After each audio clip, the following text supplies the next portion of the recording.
This is the day that the Lord has made. Let us rejoice and be glad and live today. Throughout the Bible, we have instances of people being afraid. Folks harboring fear within themselves that paralyzes them and keeps them from reacting or doing what they are intended to do. Take Moses, for example. He did not want to go and face the mighty Pharaoh and demand that the king release the slaves. Jonah refused to travel to the town of Nineveh and deliver the message of doom and destruction. Mary didn't want to believe the news that she was with child as an unwed virgin. In all of these instances, the initial fear was eventually squashed as these individuals turned to the Lord with a trusting heart so that they could answer God's call and live out the life they were intended to live. So it shouldn't surprise us that Jesus decides to incorporate in his storytelling an example that harnesses this human emotion of fear and how it can be both detrimental to you and me. Jesus tells a parable of a rich man that goes on a long journey. Now this man entrusts to his 3 slaves some of the assets that he has accumulated over the years. To one slave he gives 5 talents, to another he gives 2, and to the third he gives 1 talent.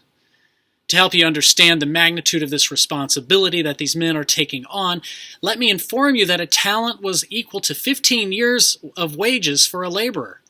So we're talking about 75, 30, and 15 years worth of wages.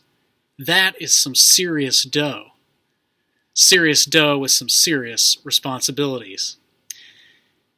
If this rich man is willing to part ways with his piles of money in this manner, then it tells us that these slaves are in turn quite trustworthy. And if he trusts them, then it probably can be said that he believes in their work ethic. Therefore, this man has developed some expectations that he places on the shoulders of these 3 slaves. What expectations are they? Well, expectations that they will manage his funds wisely and carefully, that they will use them for profit and for gain, that they will multiply what has been given to them. He doesn't want them just to sit on a big fat pile of cash. For crying out loud, he could have done that himself. He could have loaded all his money up in suitcases and dragged it along with him to that nice Mediterranean resort that he was headed to. But he didn't. What good would that do? He wants to see something active happen with the money that he gives to these gentlemen. He wants to see growth come from it. Now, the first 2 slaves do the right thing as they put that money right to work. They double what's been given to them, and they are commended for their work. Well done, good and trustworthy slave. It's that 3rd slave who finds himself in hot water. He does nothing with that 1 talent. Nothing. Zip. Zilch. He returns the money just as it was given to him. He's lazy about it. He puts 0 effort into it.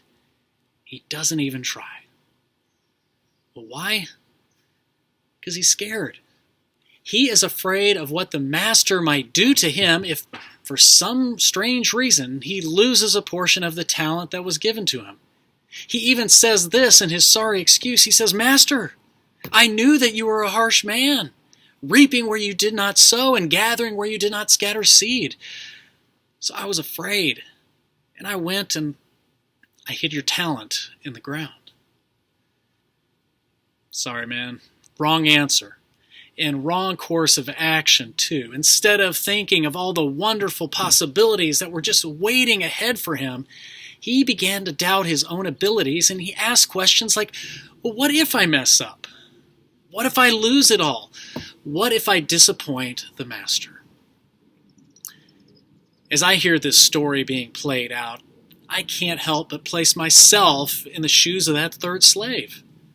After all, I'm human. I have doubts of whether I will succeed at what sits before me or if I will be a total failure.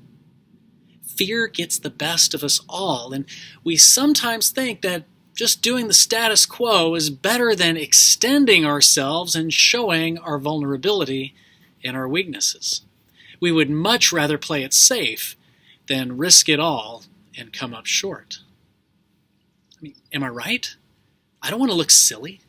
I don't want to be an embarrassment to both my family and myself, and I certainly don't want to be perceived as a novice or a rookie. So I'm not even going to try. Nope, I'm going to sit this one out. You gave me 1 talent. Great! You're getting 1 talent back. It's never been used. It's still in the box. Perfect shape. The problem is that this is not what our master wants from us. Like the master from the parable, God's not looking for some glorified paperweights to hold down his gifts and talents and the resources that he gives to us. He doesn't view us as safety deposit boxes. He instead has high expectations for his people. He trusts us, each and every one of us. He knows we can handle it. He's got our backs. And that is why the message that he has for us believers this day is do not be afraid. We need to realize that we will fail from time to time. We are human, after all. We aren't perfect. Even in all our imperfections and all of our shortcomings, we have a God who believes in us. But even more so, we have a God who forgives and who loves us. Nothing that we can do will separate us from the love of God in Jesus Christ. He died so that we don't have to worry or be afraid or ponder what our next move is. We are guaranteed a love that conquers all and thrusts us into a position to succeed and to achieve the goals that he places before us. So live today. Be confident. Trust that God is with you. Believe in the promise of Jesus. Take what has been given to you, whether it's some special gift or talent or particular skill. Take all these things that God entrusts to you and use them, manage them, share them, not just to glorify our eternal and compassionate God, but also to advance his kingdom.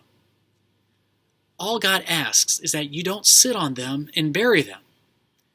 And if you do happen to fail along the way, or if you do indeed come up short, remember that Jesus will be there with you and for you.